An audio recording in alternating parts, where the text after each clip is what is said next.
Esse programa tem o oferecimento de Líderbet, 100% regulamentada. Mega Borrachas, distribuição de peças e serviços. Muito boa noite a você de casa, 18 horas e 30 minutinhos. Estamos ao vivo nessa tarde em Goiânia, onde a temperatura caiu sensivelmente, hein? Tava assim, foi lá pra baixo.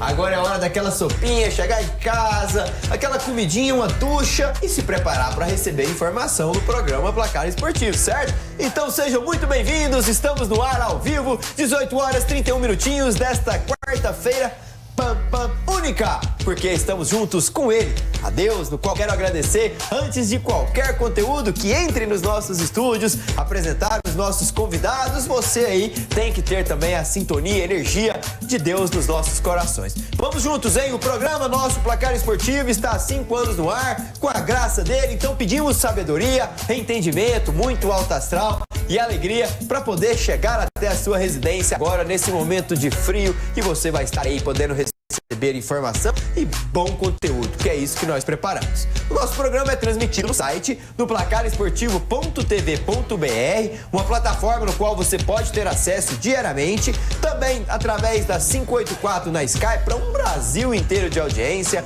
Alô Brasília 15.1 e várias cidades do meu estado de Goiás que consegue receber a transmissão da Fonte TV com muita e extrema qualidade. Muito obrigado a vocês e após o nosso programa, o que for dito aqui, nossa equipe faz uma análise e vai para os recortes, para o nosso Instagram, o @programa Placar Esportivo, porque lá você pode discordar ou não do que vai ser dito aqui e tecer a sua opinião. Os seus comentários são importantes também e por isso que nossa equipe está preparada para fazer os recortes lá no pós-programa. Vamos juntos? Começo com ele, novo na comunicação, mas com conhecimento puro, refinado, digamos assim. Tem um perfume diferente quando fala de futebol. Faz as suas análises sempre após os jogos dos clubes goianos. Tem um canal muito bacana de ser seguido e também faz parte da nossa equipe do programa Placar Esportivo. Esse é Vitor Gader. Boa noite. Boa noite, Danilo. Fala aí, torcedor que tá aqui curtindo com a gente Placar Esportivo.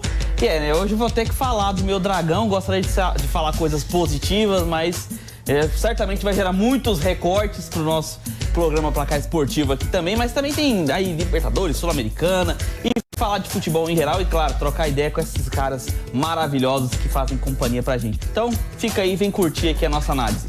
Sem sombra de dúvidas, ele já deu as dicas dos nossos conteúdos e tem muita coisa legal. Você vai poder acompanhar o programa Placar Esportivo até às 19 horas e 30 minutinhos. E sabe o que eu preciso de você? Alto astral e boa sintonia daí do outro lado, mandando pra cá. Porque é isso que ele manda sempre quando falamos. Um amigo que eu fiz na comunicação, trabalha, ele gosta do que faz. Isso é o mais importante. Um comunicador, um professor de geografia, um geógrafo, um político, ele é tudo. Sabe quem é? Renato Sobrinho. Boa noite, Renato. Boa noite, Danilo. Um abraço pra você. Cuida dessa gripe, hein, cara. Tô te acompanhando desde mais cedo. Você tá assim, trabalhando muito. Tem que cuidar da imunidade para não baixar também tanto. Verdade. O Gader é a grande revelação nos comentários, canal bacana. Gader, esse menino vai longe, tem muito futuro. Tem mesmo. Eu posso minhas fichas dele, Danilo. Baita contratação que você fez aqui para nós, cara. Bicho é bom, né? Foi bem. Agradeço demais aí. Palavra sincera, Gader. Você é bom mesmo. O cara tem conhecimento. Tem sim. E abraçando a toda a nossa equipe, Filipinho, cuida também daí, o nosso Zezé, a todos que estão aqui acompanhando o Placar Esportivo. Nesta quarta-feira aqui, cara, vamos falar de futebol, mas chama atenção, hein? O Atlético, moço, o que tá acontecendo com o Dragão? Tá difícil a coisa, né? Vamos Renato, falar. mas será que a gente não podia, desculpa te interromper, mas será que a gente não podia dizer que foi uma derrota normal para um time que tá mais de 500 e tantos dias sem perder em casa? 566, 22 vitórias, 12 empates, 23 agora, que venceu o Atlético ontem. Esse é o América Mineiro. Mas assim, sabe o que eu fico pensando, Danilo? Por que me chateia? Porque no primeiro minuto, o Atlético chega 2 vezes, o Corinthians tá trabalhando e tal. Falei, cara, que pegada é essa? O Atlético vai ganhar o jogo. Tá querendo. Aí depois perdeu no segundo. Aí caiu, né, com as mesmas coisas que acontecem sempre com o Atlético, com as falhas repetidas, que a gente vai entrar em detalhes. Os erros repetitivos que o Atlético parece que não vai, né? Mas não é só na Série B, Gader. Se eu estiver equivocado, me corrija. Parece que no ano 2025 o Atlético ainda não se encontrou. O que a gente viu acontecendo, né, nesse jogo já aconteceu antes. O Atlético tomar 2 gols rapidamente, se descontrolar, perder a organização organização defensiva. E igual o Renato falou, o time começou muito bem, foi pra cima, parecia diferenciado, né? Quando você tem uma troca de técnico, você tem um fato novo, dá um ânimo diferente pro jogador. Só que aí, conforme o primeiro tempo foi rolando, caiu os mesmos problemas de sempre. Jogadores que tentam fazer jogadas necessárias no meio de campo, que tentam fazer saída de bola no momento errado, pecam por desatenção, distração dentro do campo, e aí o Atlético acaba sofrendo por conta disso. E ó, pra mim, rapidamente, Danilo, só 2 pessoas destruíram o Atlético ali. Miguelito e o William do Bigode. Veteraníssimo do Bigode, tava deitando e rolando. Eu queria comentar só um, cara, que é o Cauã Barros, que também, jogou verdade, demais. verdade. Ele teve bem Inclusive também. salvou o gol em cima da... Pois é. O Raul, que não é de fazer gol, ia fazer o gol, e ele salvou em cima da... Tinha que se redimir e não conseguiu. Vocês falaram em gol, certo? Sim. Então foi o que aconteceu na Conmebol Libertadores de ontem. Põe na tela. E vamos ver como foi a final. É isso mesmo, Ana Maria. Muito boa a sua locução. Trazemos gols e os confrontos. Daqui a pouco o Jornal já eliminado enfrenta o Atlético Nacional já classificado. Inter e Bahia se enfrentam no Beira-Rio com frio e chuva lá em Porto Alegre. Palmeiras às 21h30 enfrenta o Sport Cristal no Allianz Parque. Flamengo contra o Tátira lá no Maracanã também às 21h30. Lá no Equador, LDU recebe o Central Córdoba às 21h30. E lá na Bolívia, em La Paz, o Bolívar recebe o Cerro Porteño no grupo do Palmeiras. Os brasileiros hoje têm tarefa difícil contra os times peruanos e venezuelanos ou não, Renato Sobrinho? Pra mim não. Que tá batendo em 5 vitórias consecutivas, aí vai completar a 6ª pra mim. Flamengo também sabe da força da sua torcida, nesse jogo decisivo vai bater. Agora, o duelo de brasileiros chama atenção, hein, Danilo? Esses dois aí realmente manda, porque é um tentando engolir o outro. O Inter joga pelo empate. Classifica? E tem a volta do Borré no ataque e Fernando no meio. O Inter é um time que eu não tô confiando nele. Cuidado. Sabe por quê? O Campeonato Brasileiro tá mostrando que o time tá muito abaixo. Tomara que na Libertadores seja diferente, né? Mas eu vejo que o time do Inter vai ter muita parte. Do Bahia não é bom, não. E vai chegar para buscar esse jogo, essa vitória. Podemos dizer isso, Gader, do Inter Bahia hoje? Ah, sim. O Bahia é um time reativo, né? Ele é um time que sabe jogar fechado, sabe partir em contra-ataque. Tem peças de velocidade, como o Eric Puga ali na frente, né? Que consegue armar bem ali as jogadas. Então, é um time perigoso. É um time perigoso. O Inter não vai ter vida fácil. Na minha opinião, é o grande jogo dessa rodada, pra mim. Porque é um jogo decisivo entre brasileiros e pode definir aí, né? Um dos grandes brasileiros que podem continuar. O Inter tá com a vantagem, mas não pode se ater a ela apenas. Não pode mesmo. E tem odds lá na Líderbet, com certeza. São as melhores do mercado. Olha só, no jogo do Palmeiras, pagando 1,22 pro mandante, que é o Palmeiras super favorito. Se conseguir a vitória, tem 18 pontos em 18 disputados. Vai receber o Sport do Peru, que tem a odd de 11. Nossa senhora, pra eles ganharem do Verdão. 36 no empate, mas é difícil, hein? Rampou aí que o Palmeiras vai vencer esse confronto. Tem mais na Líderbet? Olha lá, produção. Tem com certeza na Sul-Americana, né? Porque é agora que eu quero ver os que aconteceram nos jogos de ontem. Tivemos brasileiros, um venceu e o outro não. Põe na tela. O Vasco da Gama. É isso mesmo. Independente recebe o Nacional de Potosí às 19 horas. Guarani recebe o Boston River lá no Paraguai. Defensa e Justiça recebe o Cerro Largo, como disse bem o Marcos Vinícius Gerê. Palestino recebe o Musicruna. Ambos já estão classificados à próxima fase no grupo do Cruzeiro, que vai enfrentar o União Santa Fé lá no Mineirão. Vazio, porque não vale nada esse jogo. E a Universidade Católica recebe o Vitória. Ambos os times ainda têm objetivos na competição. Um joga por nada e o outro joga pela classificação, Vitor Gader. O Vitória tá com uma situação relativamente passível, né? É uma situação que dá para conseguir a classificação. Um empate fora de casa não é um resultado inesperado. O Vitória pode conseguir, mas não pode contar também com a sorte. O Universidade Católica vai vir para cima, jogando em casa. É um time veloz, é um time que tem uma transição rápida. Então precisa jogar com muita atenção e cuidado para passar. E com relação ao Cruzeiro, cara, eu não quis jogar a Sul-Americana. Essa que é a verdade. Abdicou totalmente da competição e hoje cumpre tabela. E cumpre tabela bem, porque desde que enfrentou o Vasco lá em Uberlândia, o time não sabe o que é perder. Venceu o Flamengo, venceu o Sport, venceu o Fortaleza, venceu o Vila Nova 2 vezes. O Cruzeiro, Renato, virou uma máquina depois que começou a vencer, não para mais. Se encontrou, né? Foi aquele... Inclusive o Gabigol começou a jogar junto com o Caio Jorge, Matheus Pereira reeditando bom futebol, enfim... O time do Cruzeiro tem também o Eduardo, que é bom jogador. A verdade é que o time do Cruzeiro vai se encontrando. É um time pesado, um time caro. é claro que tem que dar tempo ao tempo. O time está continuando bem, claro, exceção feita aí, essa Sul-Americana que ficou pelo caminho. É isso mesmo, tem odds desse jogo, produção. Não vale pontos lá para classificação, não vai, mas na Leaderbet vale dinheiro para você, hein? As odds lá estão assim, ó, 3,52 pro Cruzeiro, cuidado. Ué. Assustou aí, galera. Ué, ele como o coringa da situação aí é mas curioso, assim, né? é porque na verdade leva em consideração o quê? Os da estatística. Ele vai poupar também alguns jogadores, né? A escalação, tem essa questão da estatística que dentro da competição tá muito mal. Então tudo verdade. isso leva para chegar a essa odd. 2,27 pro time visitante e 2,98 pro empate entre ambos. Vai lá na Leaderbet e desfruta, hein? Essas odds estão interessantes. É a melhor casa, 100% regulamentado. Um abraço pra turma toda da Leaderbet que está aí sempre na audiência e no carinho aqui com o nosso programa Placar Esportivo. Tem divisão de acesso e o nosso programa mostra sempre tudo isso. Tem confrontos já. Olha só, primeira classificação da divisão de acesso. Quero pontuar um time aí, Renato Sobrinho. Paulina 4, Morrinhos também, mas temos Rio Verde, Trindade, Centro-Oeste com 3 pontos ali na beirada, na cola dos dois líderes, e o Centro-Oeste com o treinador Luan Carlos conseguiu um resultado muito importante ao vencer o Trindade fora de casa, Renato. Exatamente, 1-0 jogando lá no Abraão Manuel da Costa em Trindade. O Centro-Oeste que não se encontrou na primeira partida, buscou a vitória e pra mim, Danilo, o Centro-Oeste vai brigar. Vai, o Luan é muito bom. É muito bom, o Rogério Mancini tá lá, é o executivo. A cidade de Neirópolis gosta do futebol. Nesse último jogo aí, o estádio tava lotado. Lotado. Sabe? Então, é isso, né? Pra mim, a Napolina e Morrinhos, claro, vivem esse bom momento por não terem perdido ainda. Assim, então, espero que nós tenhamos um campeonato bastante disputado. Vamos estar acompanhando, especificamente mais de perto, o time do Centro-Oeste, que é da nossa vizinha Neirópolis. Com certeza, lá em Neirópolis, o povo sempre nos recebe super bem. Deixa eu aproveitar a audiência, mandar um forte abraço ao Zé Roberto, o amigo que fizemos nessa caminhada. Um forte abraço a toda a população de Neirópolis. E deixa eu ver os próximos confrontos, já que estamos falando. O Tupi recebe o Centro-Oeste, do time do Walter, hein? Olha aí, Gader. Será que o Valtão vai jogar? Ele nem entrou no último jogo, hein? Cara, agora não pôs o pé na bola.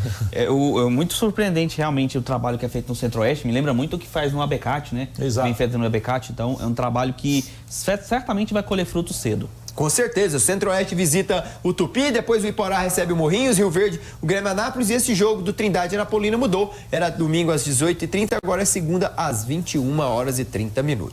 Vem comigo aqui, porque o nosso programa não para. Você sabe, né, que o Atlético Goianiense ontem, na Série B do Campeonato Brasileiro, visitou o América Mineiro, que é um dos melhores mandantes aí desde o ano passado. Não sabe o que é perder dentro do seu estádio. E o Dragão caiu lá e foi presa fácil para o Coelho. Vitor Gader, qual que é a sua análise que você faz desse Dragão que continua inoperante dentro de um Brasileirão da Série B?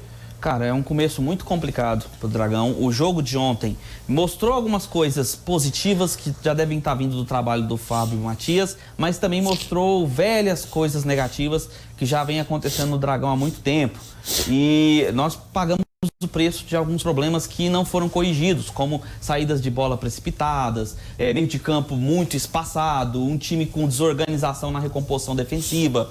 Ontem ficou claro, por exemplo, a desatenção no primeiro gol, a falta de esmero na saída de bola no segundo gol, né? A falta de cuidado nos lances no segundo gol. Depois o Atlético até reagiu, conseguiu até diminuir com uma boa jogada do Marcelinho e do Robert. Segundo tempo teve a posse de bola, mas teve pouca efetividade. Teve um lance que poderia ter sido gol, né? A bola que passou ali por cima do goleiro, o Cauã, que foi um dos melhores jogadores da partida, o jogador do América conseguiu tirar em cima da linha. Ainda teve um lance bem polêmico de um possível pênalti ali. Mas, existe uma evolução, você vê alguma coisa, mas ao mesmo tempo você também vê erros contínuos que parecem não ser corrigidos, principalmente no setor defensivo. E a gente sabe que na Série B você precisa de uma defesa bem sólida, bem consolidada para ir longe. E o Atlético está mostrando problemas nesse quesito, Danilo. O que fazer para resolver esses problemas, Renato Sobrinho? Que o Atlético entra treinador, sai treinador e, pelo visto, não são eles o problema. Guanais sai daqui, é bem no Mirassol, Tencates também está na Série A. O que se passa com esse Dragão em 2025? Para mim, o Adson Batista, que é sempre muito assertivo, errou. Já vem errando, tem 2 anos. Para mim, o time do Atlético é um time sem brio, sem alma. E o problema que está recaindo, Gader, na zaga, Não é que os zagueiros não. Para mim, essa formação do Alex com o Matheus Felipe ela é boa. O problema é o meio-campo. Há de se convir que ninguém marca ninguém. Haldner não tá nem aí pro Atlético mais, já tá com a cabeça fora daqui, né? O Luizão, né? Luizão. Mal, assim, ontem não gostei do posicionamento, não cobriram. Coitado do Conrado ontem, foi massacrado. O que eles fizeram com o Conrado, Miguelito principalmente, não se faz. Então, o Atlético pecou justamente saída de bola, porque o volante tem que fazer isso aí. Zagueiro não dá conta disso, gente. Zagueiro tem que zagueirar. Isso. E o Atlético tem muita dificuldade no seu meio campo. Seja na marcação, seja até na própria criação. O Robert, apesar de ter feito um jogo, é um jogador que fica muito desligado. Às vezes ele faz lampejos, mas aí pode que era baixo, Sandro Lima a bola não chega. Resumindo, o Atlético precisa se estruturar principalmente no setor de meio campo, onde ninguém marca ninguém. O Maranhão entrou, deu mas é muito pouco, e isso tudo está refletindo no sistema defensivo. O Atlético que fez 12 gols, aliás, tomou 11 gols e fez 10. O ataque faz, mas está tomando muito gol e é por isso que está nessa condição nesse momento. Vamos ver o que Fábio Matias, pela primeira vez sob o comando do time do Atlético, viu desse confronto. Põe na tela. Essa situação em relação principalmente à alternância de nível de concentração, nível de combatividade, isso é algo que já vinha, né, teoricamente acontecendo, a gente tem conversado bastante. Nós tivemos isso dos 10 aos 30 minutos do primeiro tempo, foi onde aconteceu e onde a equipe do América teve as vantagens ali para poder fazer o gol. Conseguimos depois ajustar, conseguimos depois com o primeiro gol equilibrar o jogo e depois no segundo tempo tivemos um jogo, tivemos algumas chances, algumas oportunidades, o adversário acabou tendo que baixar a linha e a gente teve volume de jogo e a gente não concretizou esse volume com chances claras de gols e é algo que a gente tem que buscar, esse equilíbrio. Esse equilíbrio que o Atlético já faz algum tempo que parece que não tem, né? Infelizmente. Vemos aí saídas de treinadores, vemos um time que não conseguiu ainda liderar o campeonato goiano, nem sequer uma rodada. Era o time a ser batido, tricampeão goiano. Vem treinadores, sai treinadores, jogadores que batem boca com comissão técnica que aqui esteve e agora são reintegrados. No caso do Guilherme Romão, que vai voltar a fazer parte do elenco rubro-negro já na próxima rodada diante do Goiás. Não sabemos o que se passa com esse Atlético, mas a verdade é que continua apostando em alguns treinadores como o Fábio Matias. Ele tem que mostrar muito para me convencer. Eu não vejo ele sendo o orquestrante regendo esses jogadores em campo. Não vejo se ele tem essa liderança, essa postura que a Série B exige, sabe? Essa bagagem, digamos assim. Não vejo isso no Fábio Matias. Um calendário pela frente do Atlético é extremamente difícil. É Goiás, Atlético Paranaense e Coritiba na sequência e, infelizmente, o Atlético continua amargando nesses 5 primeiros meses uma campanha ruim ao longo das competições que vem disputando entre Goiano, Copa do Brasil e também agora dentro da Série B. Tá aí, enfrentou o Goiás no próximo sábado, o Atlético Paranaense fora, o Coritiba e o Volta Redonda na sequência em casa e visita o Vila Nova no estádio Onésio Brasileiro Alvarenga. Uma sequência bem complicada, não, Gader? Terrível, uma sequência terrível. O primeiro um clássico que não tem favoritos, a gente sabe muito bem, mas o momento é muito positivo para o Goiás, que é o líder da competição e vem fazendo uma Série B muito sólida, né? Aí depois a gente pega o Atlético Paranaense que, cara, a gente não ganha dos caras, não tem cabimento, a gente não ganha dos caras. Eles estando em boa fase, má fase, não interessa, a gente sempre vai lá e acaba perdendo, e é um jogo dificílimo.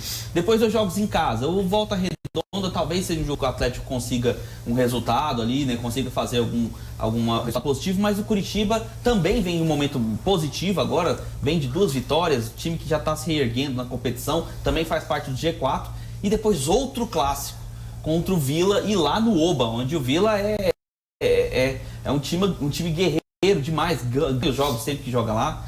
Então, olha, é uma sequência, nossa, pra gente que é torcedor do Dragão, é uma sequência desesperadora. E no momento do Atlético, onde você não consegue preencher um banco de reservas, onde você tem um meio de campo onde o próprio Renato foi preciso, foi cirúrgico, que não consegue se organizar, cara, eu não tenho muitas esperanças de fazer muitas pontuações nessas 5 rodadas, não. Esse quem fala é Vitor Gader. Vamos ver o que o Fernando Bastos trouxe aí sobre a 9ª rodada do Brasileirão da Série B? Aquele resumo de qualidade é com ele, veja aí. Fala, galera do Placar Esportivo, Fernando Bastos aqui na área. Vamos falar sobre a rodada 9 da Série B que finalizou. Ela que abriu no... Mas é claro que eu sabia, Fernando. Eu disse lá atrás, dia 6 de janeiro de 2025, que o gigante ia acordar. Só não falei quando, mas parece que está acordando, né? O Goiás, que tem um time bastante equilibrado em 3 setores. O Goiás, que é o melhor da América, do Remo também, que é o único time invicto que não perdeu pra ninguém nesse Campeonato Brasileiro. É mandante. Tem jogadores ainda para estrear. Esli Garcia, o próprio Benítez. São jogadores possantes que podem ajudar o time nessa sequência da Série B. Tem também Arthur Caíque, o Wellington Matheus, que podem ainda render mais. Um time muito equilibrado e nas mãos também de um excelente treinador, que, ao meu ver, é o melhor dessa Série B. Estou falando de Wagner Mancini, que ao lado de Daniel Paulista e Moser estão fazendo para mim excelentes trabalhos ao longo dessa Série B. Deixa eu ver na tela, então, a classificação da Série B. Ao final da 9ª rodada, você, Renato Sobrinho e Vitor Gader, esperava ver dois times goianos aí, o Goiás com 20 e o Tigrão com 16 dentro do G4? Olha, eu vou dizer que você estava esperando isso. O Goiás veio muito forte pro campeonato, né? A chegada do Mancini fez muito bem ao elenco do Esmeraldino. É o único time que tem 6 vitórias em 9 jogos, hein?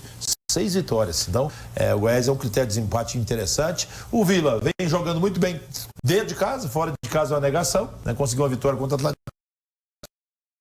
Mas, e aí é isso, né? Tá ali chegando o Avaí, que também é um time que pra mim vai buscar, juntamente com o Remo. É Goiás, Coritiba, tá tudo certo aí pra mim, Danilo. E pra você, Gader, o Goiás conseguiu mais de 30% dos pontos já necessários para acesso, hein? O Goiás estava esperando a volta do seu treinador, né? Porque o Jair Ventura passou por aqui só de viagem, né? Não fez um trabalho competente para quando estava assumindo o Verdão. E aí, com isso, o Goiás, no começo de Série B, muito semelhante até o ano passado, onde começou também muito bem, né? Chegou, inclusive, a liderar no começo do ano passado. Lidera com uma boa folga nesse momento, conseguindo até se manter mesmo com derrota na próxima rodada. O Vila, que eu já esperava também que tivesse um bom começo, tá no G4, o Renato foi preciso, realmente fora de casa o Vila peca muito, tem dificuldades de conseguir impor o seu futebol, não joga como joga no Oba, se fizesse o mesmo futebol certamente estaria até numa posição melhor. O que surpreende negativamente é o Atlético, né? Que está numa situação muito abaixo do que se esperava. Esperava-se que pelo menos estivesse ali brigando próximo ao G4 e hoje tem que olhar mais para o Z4, dada a situação que está. Outro time que também não me surpreende em nada está no G4, eu vim falar desde o ano passado, é o Remo, que se preparou muito, fez ótimas contratações, jogadores que certamente estariam jogando talvez até em times de Série A. Hoje compõe o elenco do Remo, está ali na segunda colocação, né, na cola do Goiás, mas mesmo que vença e mesmo que o Goiás pica, não chegará na liderança. O Verdão permanece lá no topo da tabela.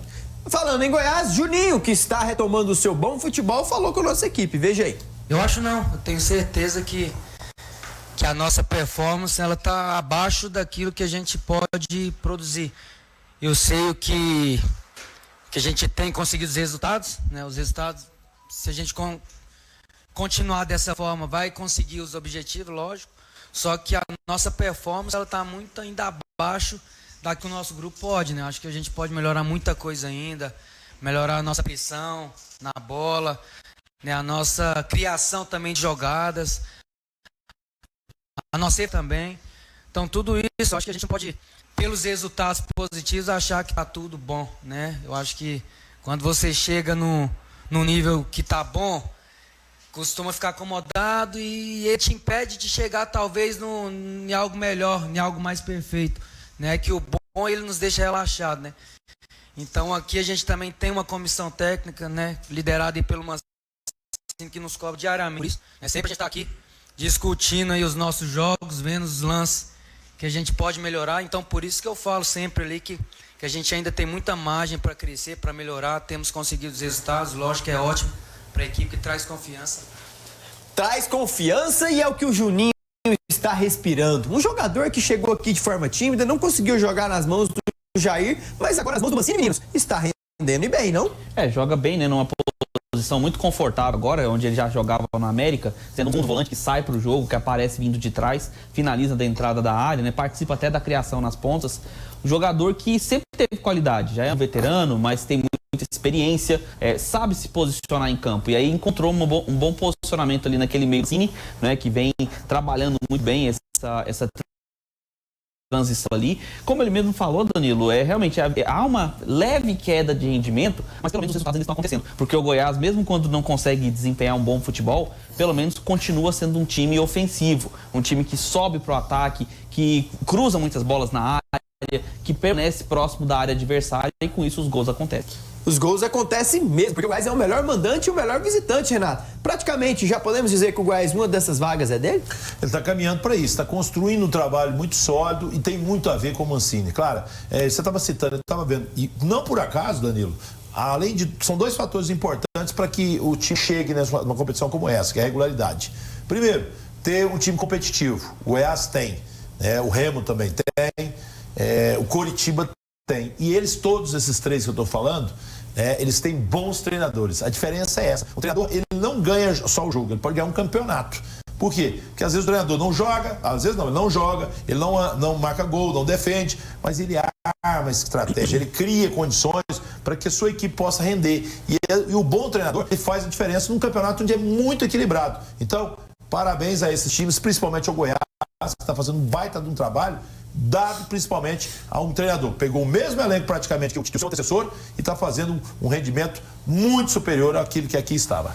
Já o Vila Nova, em sentido contrário, começa a fazer um limpa, até para esvaziar um pouco a folha salarial e abrir espaço para as novas chegadas na janela do mercado que abre já na próxima semana. Dessa vez, Lucas Senna e Eric Davis, ambos laterais, não fazem mais parte do elenco. Vai deixar saídas, Renato? Ou não? Nem por isso? Para falar a verdade, eu nunca vi uma. Se eu identificasse, esse é o Eric Davis e esse é o Lucas Senna, eu vou falar muito prazer. Mas cuidado, ele fez um golaço de falta ano passado. E só, Danilo, só também. É um cara que tem 2 anos no departamento médico, aí não dá, porque os benefícios dele é muito alto. Ele gosta de estar lá. Boa sorte pra ele.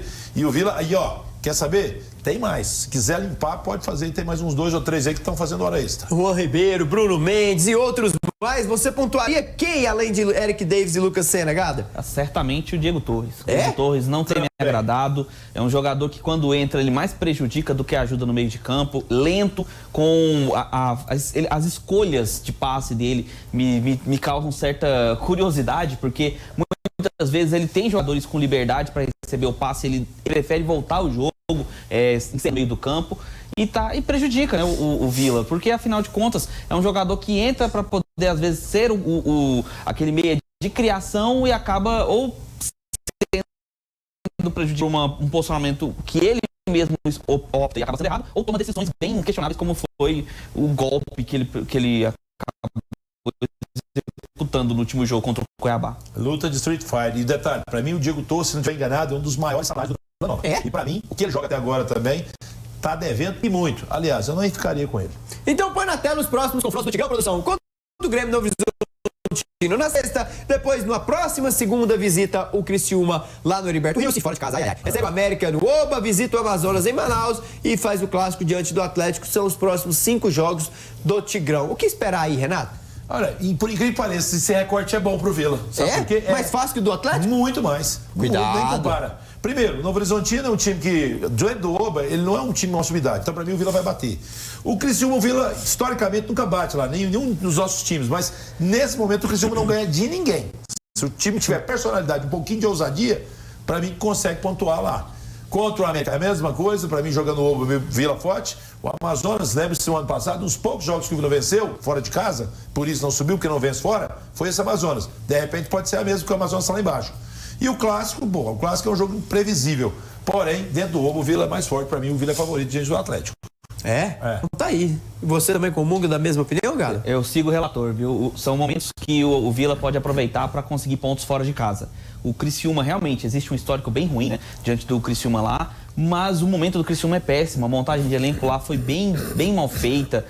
O time joga lento e tem dificuldades de vencer defesas mais fechadas. Se o Vila consegue marcar um gol logo no começo, ele consegue se fechar e dificilmente o Criciúma consegue infiltrar na defesa. Os jogos em casa, o Vila é franco favorito, mesmo diante de América e Novo Horizontino, que tem bons elencos e fazem, né, bons jogos, mas o Vila em casa é favorito pelo futebol que emprega quando joga no Oba. E diante do Atlético, mesmo sendo um clássico, continua sendo dentro do Oba e o Atlético não vem em boa fase. Apesar de clássico não ter favorito, o Vila jogando em casa geralmente é mais forte.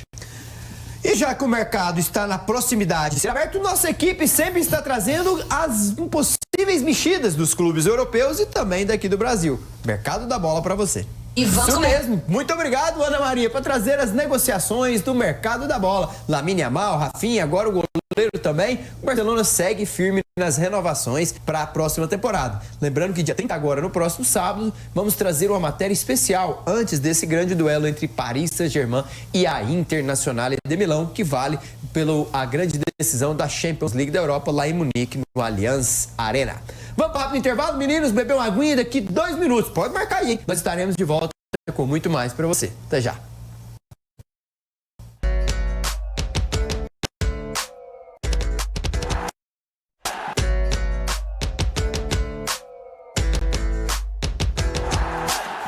Isso mesmo, 19 horas e 14 minutinhos desta quarta-feira. Estamos de volta para te contar um pouco de uma empresa que é sólida, consolidada. São mais de 27 anos no mercado, sendo a maior, a referência no quesito ferramentas no Centro-Oeste. Estou falando da Imperial Ferramentas, Renato Sobrinho, que estamos vendo imagens da loja na Avenida Anhanguera. Rapaz, e é o showroom, a verdadeira loja, que tem tudo para você que quer montar sua oficina, que você quer criar a sua estrutura. Vai lá, desde a chave de fenda que você está vendo aí, todos os elevadores para fazer lava-jato, para manutenção veicular, tudo você encontra na Imperial Ferramentas. E, ó, quase 3 décadas, né, Danilo? Sempre com referência, sendo tradição e com atendimento diferenciado. O telefone está na tela, 62-3269-1155 em 2 endereços. Essa é a loja ali da Avenida Anhanguera, né? É isso mesmo, tem outra lá na saída para Guapó. A Imperial Ferramentas é referência aqui no nosso estado de Goiás e na nossa região Centro-Oeste.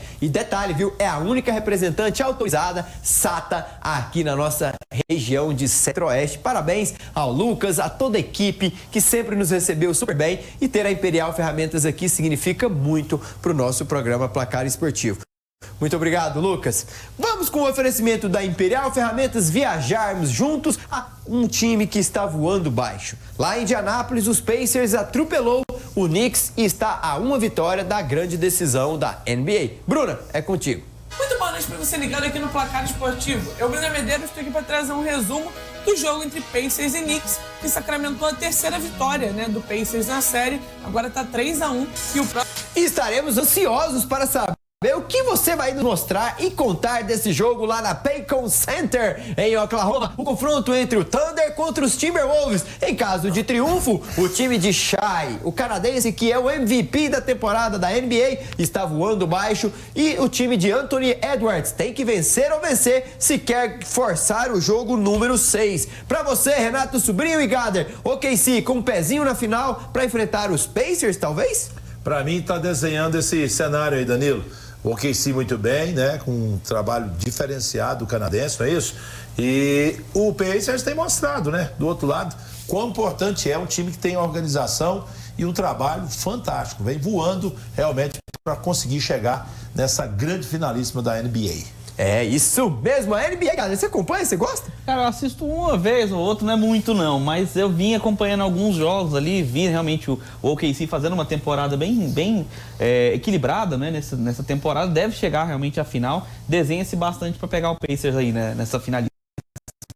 Isso mesmo, e quem teve final agora à tarde, sabe quem foi? A vitória do time londrino por 4-1 em cima do time de Anthony. E Isco e Anthony fizeram um bom primeiro tempo, mas só que caiu diante das mãos do Chelsea, que vai ter Andrei Santos e o Estevão na próxima temporada. Já que estamos falando do que houve agora à tarde, produção, e o que houve durante o dia? O nosso giro esportivo para você. Alô, amigos e amigas! Isso mesmo, um giro para que você acompanhe o que houve de bom durante toda parte da noite de ontem e o dia desta quarta-feira. João Fonseca joga amanhã contra um francês. Osama Dembélé pode ser o próximo Ballon d'Or se vencer a Champions League ou não? Você vê Lamine Yamal, Rafinha à frente dele, Gada? Cara, o Lamine Yamal, pra mim, é o melhor jogador da temporada. Pra mim é. O Lamine Yamal, cara, vem fazendo jogos absurdos, cara. Mesmo sem chegar, né, à final da Champions, mas, cara, como joga esse garoto. Mas o Dembélé é uma grande surpresa, porque ele vinha em momentos muito ruins na carreira, até do lado pessoal também, acabava impactando bastante no que ele mostrava dentro de campo, mas no PSG ele se achou e tá fazendo grandes jogos, vem com grandes atuações, chega para brigar de frente, mas eu ainda sou mais do lado do Lamine Yamal. Você também comunga da mesma opinião e tem o Salah aí, Renato, cuidado. Mas assim, o Dembélé, cara, ele foi de uma situação de expectativa, passou por um ostracismo e tá voltando agora a ser protagonista. Quem diria, né? Vestindo a camisa do PSG. Eu achando que ainda concordo também com o Gader, o Yamal é o grande jogador do momento, mas toda a conspiração, o lobby, né, a França, Ballon d'Or, essa coisa toda, pode ficar com o Dembélé mesmo. Tomara, vamos ver, né? Mas tem o brasileiro Rafinha na disputa, que fez uma temporada muito boa, então eu vejo o Rafinha também podendo brigar de igual para igual aí, quem sabe, com o Dembélé. Mas Lamine Yamal tem uma qualidade extrema e também não podemos tirar Mohamed Salah, que foi o artilheiro da Premier League, líder em assistências e também campeão com o Liverpool depois do poderio do City nas últimas temporadas. Tem as dicas do DD Produção, deixa eu ver se tem Comebol Libertadores, se tem Sul-Americana, o bonequinho, o narigudinho está na tela para você. Renato, esse nariz aí tá diferente, Renato. Tá parecendo o Luciano Huck. Não tá parecendo não, né, cara? Agora ficou bem parecido. O nariz tá maior, não? Não, agora tá parecendo você. Cruzeiro vai fazer mais de 1,5 gols no jogo contra o União Santa Fé, é boa, né? Boa, bem possível. Bem possível. Pelo menos isso, tranquilo, verdade. Também vemos mais 1,5 lá no Universidade Católica com Vitória. Obrigatório, né? O Vitória ir pra cima, ele tem que fazer o placar. Rede balançando também lá no Palmeiras. Vence a partida fácil, né? Fácil, tranquilo. E o Bolívar lá na Bolívia, na altitude, vence o Cerro Porteño. Um jogo que vale mais pro time boliviano. Esse é mais incógnita, mas também é possível. Não, na altitude sempre acontece. As dicas ficaram boas, hein? Boa, Se eu fosse você e o Gader, vocês dois pegavam essas dicas e iam lá na Líderbet. Olha só, hein? Até porque... Palmeiras e Bolívar e mais 1,5 nos dois jogos. Até porque a Líderbet é a única casa que é assim, dá referência e sobra 100% regulamentada, né? Meninos, tá subindo as letrinhas porque a gente tem que ir embora. Então, valeu. Coisa que é boa, acaba. Valeu. Valeu, Valeu, Danilão. Obrigado, viu, pela presença. Tchau. Tchau pra vocês. Obrigado.